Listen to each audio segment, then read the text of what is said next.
Programming on WCS-TV is brought to you in part by a donation from the Middle Tennessee Dr. Pepper Bottling Company, serving McMinnville and Warren County since 1938.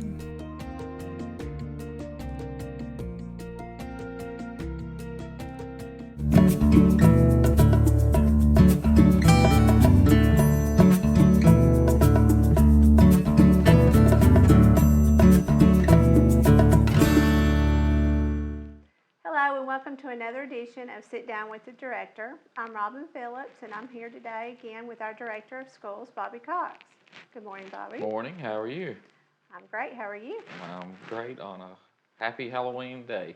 Happy Halloween, yes. We hope that everyone will have a safe and happy Halloween today. I know there's lots of probably book character days going on and spooks and trick-or-treating and hopefully it's a nice day. Everybody will be safe and sound. We hope so. Yes, Hope so. and we will go ahead and tell the folks that are listening that if they are available tonight, maybe after trick-or-treating, that there will be a showing of Night of the Living Dead at the Park Theater that's sponsored by Security Federal. And it will, all donations will benefit the Warren County High School Film Club. That's right. We So a hope shout you'll out come for out that. and enjoy that tonight. That would be a fun, spooky, not too spooky, Not but too fun, spooky, but fun, Halloween clean night. environment. So. Yes, absolutely. Okay, well, there's also some other things that we'd like to make everybody aware of. I know that we do have parent-teacher conferences upcoming in the next couple of weeks. All of our schools will have those, and we have a schedule, I believe, so that the high school is different, the middle school would be on a different night, and then the elementary school, so that parents that have kids in multiple schools would be able to attend their own, all the ones of their children, as well as the teachers would be able to perhaps attend for their students. So some of those dates have been changed. Right. Would you like to say anything about that? Yeah, we tried to, spread the parent-teacher conferences out last year so that, just like as you mentioned, that everybody can attend if they have children in multiple schools, and also parents can too. Unfortunately, in our planning, the election day was not on the radar when we planned the calendar in January, and that was a mistake on our part. And but we tried to fix that with the elementary schools and allow schools to schedule their parent-teacher conferences outside of that date. So they are on our website, and I think in the program here today you'll see that. But if you'll go to warrenschools.com, and it's on the home page, and you can just see the updated changes there. Bobby Ray Elementary and Eastside Elementary are still holding theirs from 3 to 6 on election night, but polls stay up until 7, and we'll allow all of our staff to vote, things of that type. But we do want parents to come out.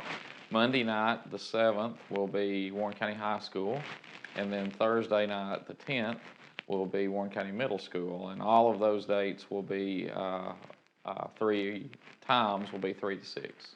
Okay, and so those, the high school and the middle school, those dates remain the same. They remain the same. It was just the elementary schools that were Correct. Yeah, that corrected, changed. or may have changed. They May need to have check on changed. that. Right, Okay. They need to check on that. And that'll be communicated through the school and through social media, and we put a little article in the paper about that ran on Sunday, and put it on this program. So trying to get the word out, let everybody know. Wonderful, because that's very important. Okay, and we also want to remind parents again about, I know one thing that we're focusing on this year, not only at Warren County School, but statewide, is chronic absenteeism, and how much that does affect students and their learning at school. Can you talk a little bit about that? Yeah, we just want to make sure that we keep that out front and on everybody's mind. Chronic absenteeism and missing school is not only a statewide problem, but we have a little bit of a problem with it here in Warren County. We have about 95% of our students are at school every day, and that's great, which is what we expect. And those 5%, especially in the younger grades, seem to miss more prevalent, I guess you'd say, and they get into a habit of missing school, and then that habit carries on as they go through school. And the more days that they miss, the less instruction that they have, the less learning that goes on. So we want to make sure that parents and caregivers and everyone understands that, you know, being at school every day is not only state law. I mean, there's truancy laws that prohibit missing over 5 days of school in an entire school year. But it's just important for the student to keep caught up and to continue to learn in a fashion that they need to learn in. And, you know, one of our goals is a 90% reading goal. And we want everybody to read on grade level by the time they're in 3rd grade or by the time they leave 3rd grade. So if you're missing in kindergarten, 1st, 2nd, all the way up, then you're missing that quality and needed instruction time to be able to do that. And it you know, carries on in later years. So we just want to make sure everything that we do, we try to say something about chronic absenteeism and the importance of school attendance. And, you know, obviously we've changed our tardy policies, and that's worked out really well. So I appreciate the parents and getting their, you know, taking that into account. And we've not had as much tardiness, so that's a good thing. And, you know, we're just trying to make sure everybody gets a quality education and is there on time. And plus it trains students early that they have to be on time for work, and it's important to be punctual. So just wanted to make sure we keep that out in front of everybody.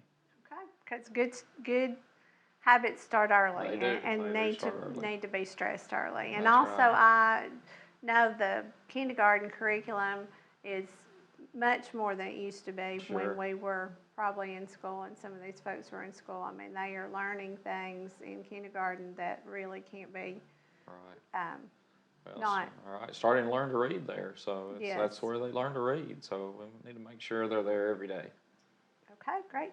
Another thing we need to make sure everyone knows about is the Thanksgiving break this year. That'll be coming up in about 3 weeks, and I think we have a little bit different take on that this year than we did last year. So can you tell everyone about that? Right. Our Thanksgiving holiday, normally, we've tried several different things. You know, we've taken the whole week of Thanksgiving off before. We've taken the traditional Wednesday, Thursday, Friday off before. Well, this year, we're going to try to schedule an in-service day on the Tuesday before the Wednesday of Thanksgiving break. So students will only go one day that week, the 21st. Teachers will report for in-service on the 22nd, which no students will come on that day, so no buses, no students on the 22nd. So actually students will have off from the 22nd through the Friday of Thanksgiving, and teachers will work on that Tuesday. So it's a little bit different that students just go one day Thanksgiving break week, the 21st, I believe, and then they'll be off the 22nd through the 25th and come back on that Monday. Okay, great. That's a good announcement to make sure that folks don't show up on that day. That's true. Okay. Also, we just talked about the importance of getting to school on time and how important that is to work and those type things. I know that the board just passed at the last meeting a new work readiness diploma standard that you brought to them. Can you tell us a little bit about that? Yeah, we're very excited about the work readiness diploma standard. We have worked on that for a couple of years now and tried to tweak it a little bit. And now we've gone out and got business sponsors, and we have about 5 business sponsors that are involved with that program. But the work readiness diploma standard is just a series of items that students at the high school in their junior and senior year will be able to earn points, basically more in their senior year than junior year, but they'll be able to earn points. And if they earn 20 points from the criteria, then they'll be recognized as a work-ready student. And it's got everything in there from being punctual to being drug-free to meeting the Tennessee Promise standard and attending events, and there's a variety of different indicators in there. And then what would happen with that is we'll keep record of that. If they graduate with that standard, then we'll put an embossed stamp on their diploma, and they'll get to be recognized with a cord at graduation. But more importantly, the sponsor businesses have signed an MOU with us, and they're guaranteeing that student an interview with their company if a job is open that the student qualifies for. So, you know, we're trying to help the workforce, number one, and show the work or the businesses in our community, support the businesses in our community, and show them that this student is work ready. They've done the things to be work ready, and hopefully they would make a good employee down the road. And then also help the students understand what it really means to be work ready outside of graduation. So we're going to roll that out. We just passed last week, so we're getting ready to actually meet today to kind of determine how we roll that out, and hopefully we'll get more businesses involved in the near future. But we appreciate the work from the high school staff being done on that, and the board passing it, and we'll try to have more to come on that. Okay, great.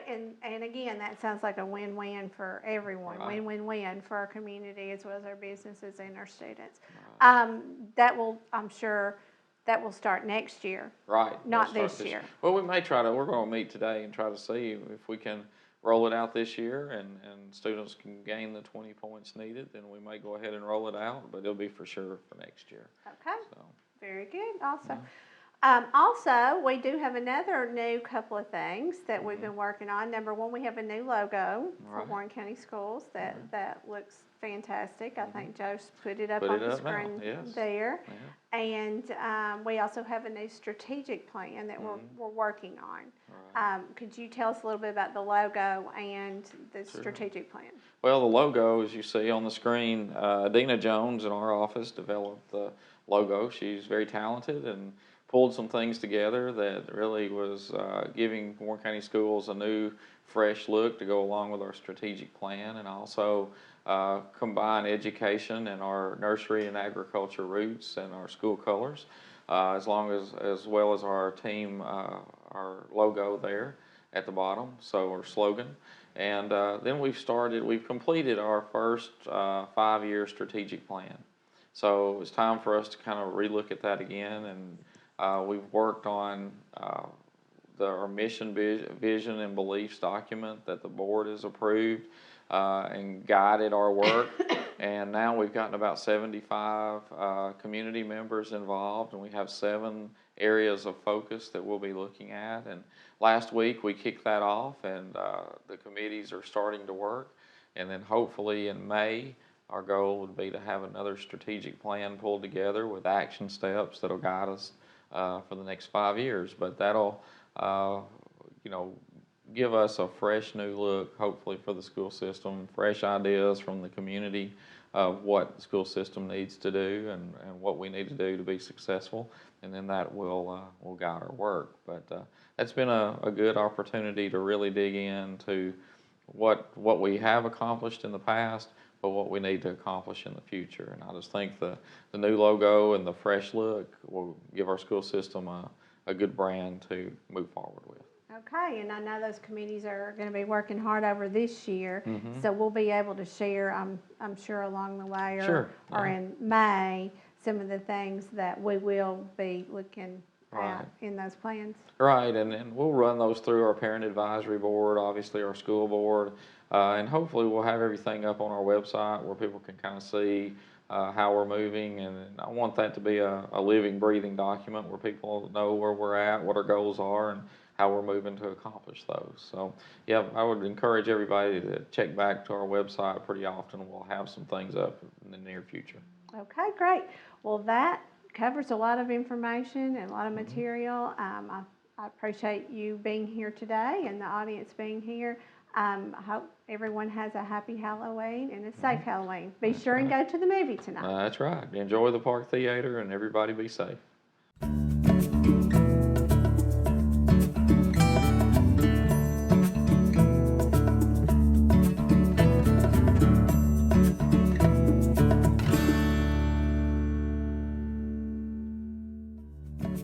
Programming on WCS-TV is made possible in part by a donation from Security Federal Savings Bank, serving its customers with 3 convenient Warren County locations.